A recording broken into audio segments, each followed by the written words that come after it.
So welcome again, everyone. I'm going to turn it over to Kevin Kozlowski, who's the president and founder of Oval Fire Products.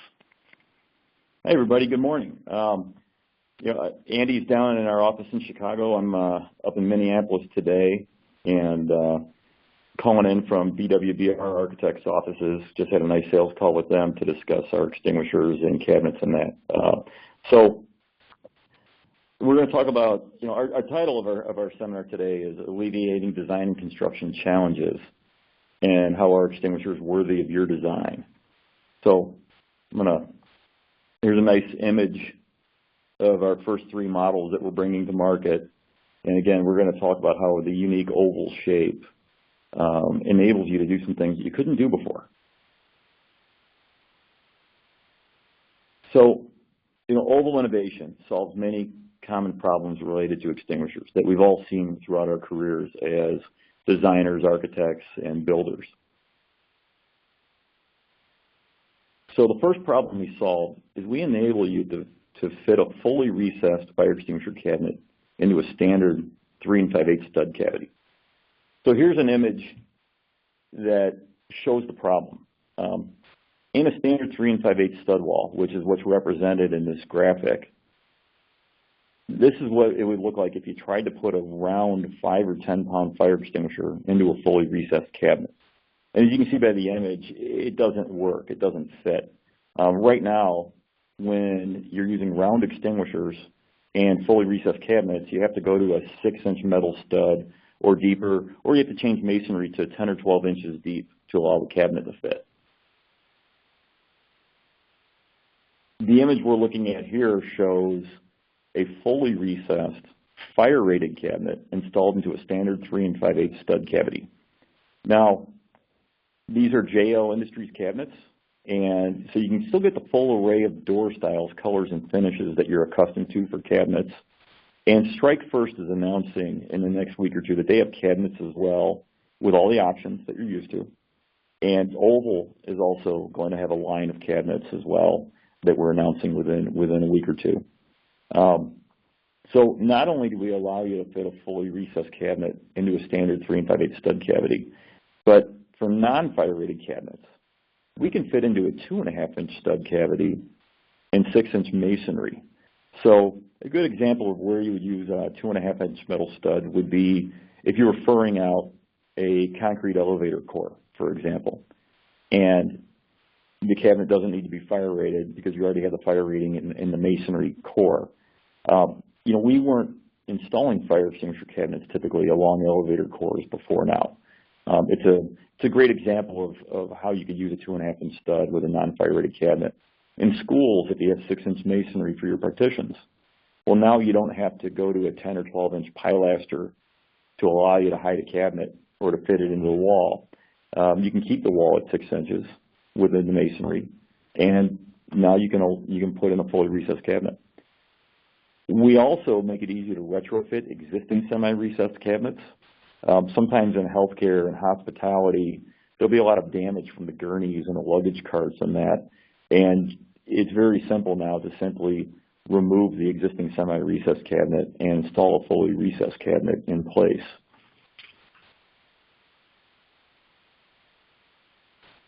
Again, the top image is a nice cutaway section that shows a 2.5-inch stud cavity with 5/8 gypsum board and a non-fire rated cabinet. And I keep differentiating between fire rated and non-fire rated cabinets. What we've learned is about 85% of all cabinets used aren't fire rated, so 15% are. And again, I want to touch on the fact that JL Industries and Strike First have their cabinets available for our extinguishers. And they also have private labeled versions of the extinguishers, so that if you have any customers, any clients that require multiple sources for products, GSA, for example, wants to see 3 brands. They don't like to buy or specify sole source items. There's 3 brands now that have low profile extinguishers. We private label manufacture for the 2 other brands, but because we have the 2 other private labels, we meet all the the requirements for 3 brands. So another problem we solved is protruding object rules and regulations. So when you surface mount any of the ordinary round 5 or 10-pound fire extinguishers, they all protrude more than 4 inches. And we're the only extinguishers that protrude less than 4 inches when surface mounted. What the ADA and the International Fire Code, the IBC, the ANSI standard for accessibility, and the AODA for our friends up in Ontario, what they all say is that when the bottom edge of an object is higher than 27 inches, the object's not allowed to protrude more than 4 inches. And it's into the means of egress and the path of travel. So we're the only extinguisher that always protrudes less than 4 inches. The photo here is a nice example of one that's an ADA violation, along with all these other things. Plus, if you look at the floor below, there's 2 dents in the floor from where it fell off the hook a few times. So here's an image that shows our extinguisher mounted on a round column. And even on a round column, no matter how you measure it, it never protrudes more than 4 inches. I want to touch a bit on NFPA 101 Life Safety Code. And for especially, this is mainly relevant for folks that work in a lot of healthcare. You know, all the healthcare projects now, whether or not they're accredited by the Joint Commission, if you receive any monies from CMS for Medicare and Medicaid monies, they all have to be in compliance now with NFPA 101, but the 2012 edition. And the 2012 edition has some new guidelines that many facilities didn't need to comply with before under the old year 2000 edition of the Life Safety Code. And what the main things that healthcare needs to be concerned with is that if it's an existing facility, objects, if they're below the handrail height, no objects are allowed to protrude more than 4.5 inches. And if it's above the handrail height, even though NFPA 101 says things can protrude as much as 6, there's a clarification on the Federal Register that confirms that they still need to be compliant with the 4-inch protruding object rules of the ADA. So I apologize if this makes your head spin a bit. In a nutshell, in existing facilities, when things are below the handrail, they can protrude as much as 4.5 inches. But if they're above the handrail, they can't stick out more than 4. If it's a new facility, new construction, or a major renovation, it's 38 inches is the delineation point. So if it's below 38 inches, things can protrude as much as 4.5. If it's above 38, things can protrude as much as 4. So what this all means in regards to fire extinguishers is that ovals are the only fire extinguishers that you can surface mount in these healthcare facilities that have to comply with the CMS rules. And if you're using a cabinet, we're the only cabinets. We allow you to always comply with the protruding object rules for the cabinets. There's still some semi-recessed cabinets out there in existing facilities that are protruding more than 4.5 inches. At that point below 38 inches of the handrail. Again, we make it really easy to retrofit, push the cabinets in when you didn't have that option before to push cabinets inward. And now you can with oval, and the cabinets is manufactured by our partners.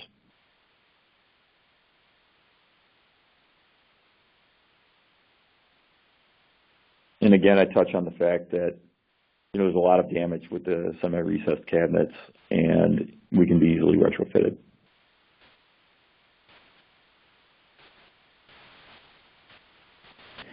One other thing for folks that work in healthcare, we are under testing right now to get our MRI rating on our fire extinguishers, and we're testing up to 7 Tesla.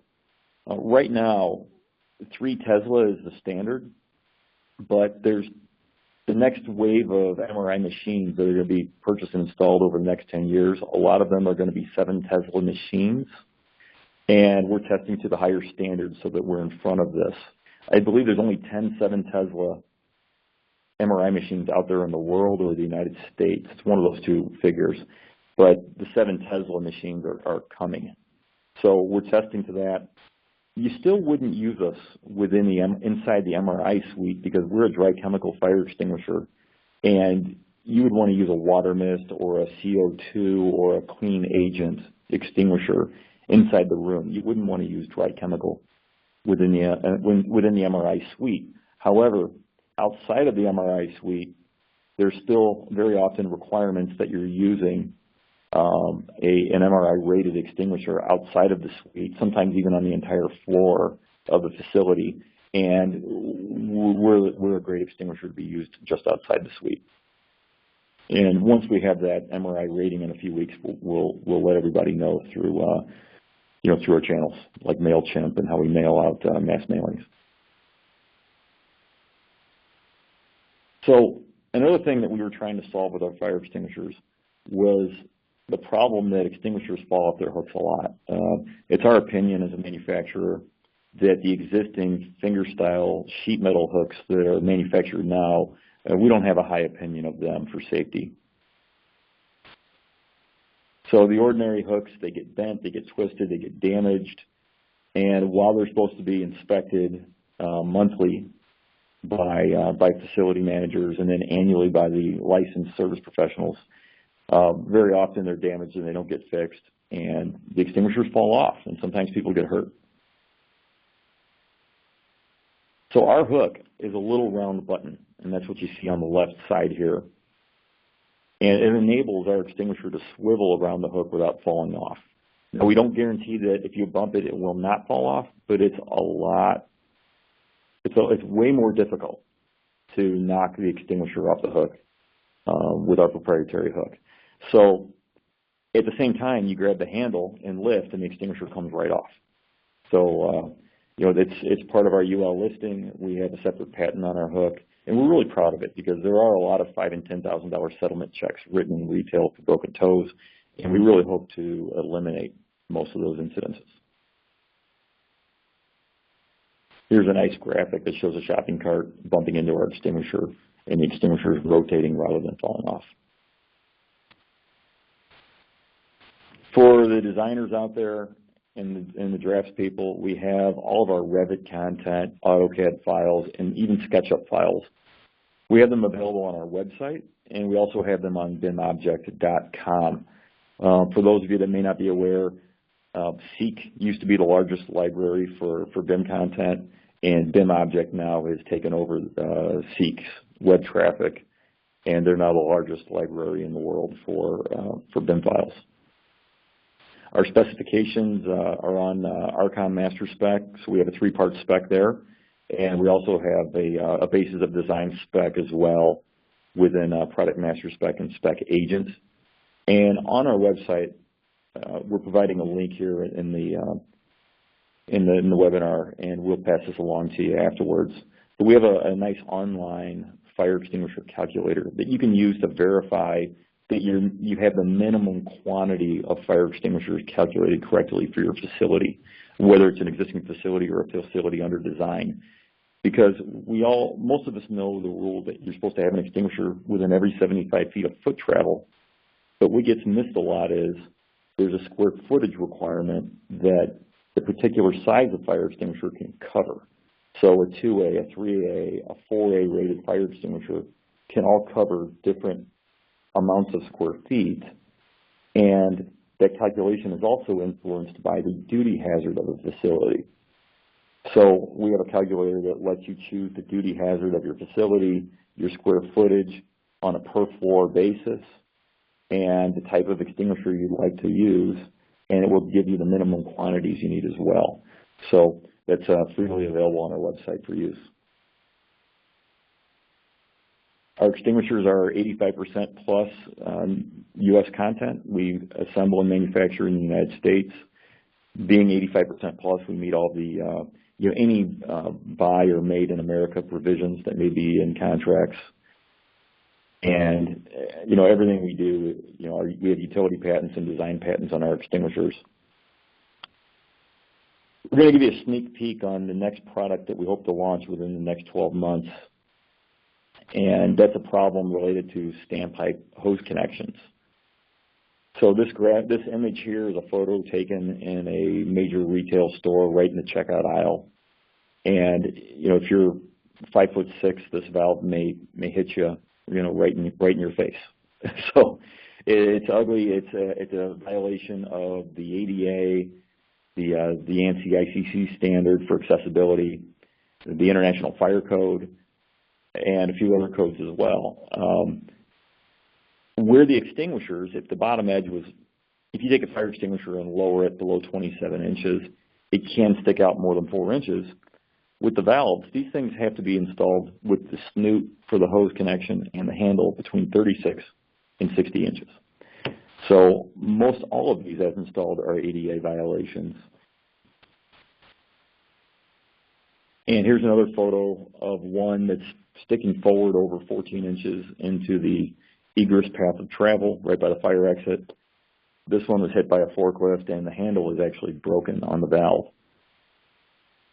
The worst violations that I've seen out there are the ones where the valve is sticking into the area of rescue in medium like mid-rise and high-rise buildings. You'll have the 5-foot free area circle that we're supposed to maintain in the area of rescue assistance. And very often you'll find a valve sticking into that circle. And if it gets, brought up on a punch list or on an accessibility review, everybody has seemed to throw their hands up in the air and said, what do you want us to do? We needed to have the valve, and that was the only place it could fit. So we have a product that we're launching. We're speaking with UL now, getting ready to submit it for testing. And it's the only standpipe outlet valve that protrudes less than 4 inches. What enables it to work is the handle is retractable. So when you grab that handle and pull it forward, it allows you to operate the valve, but it's the first standpipe outlet valve that protrudes less than 4 inches. Easy to install. We're hopeful to have this out of UL and in the market within the next 12 months.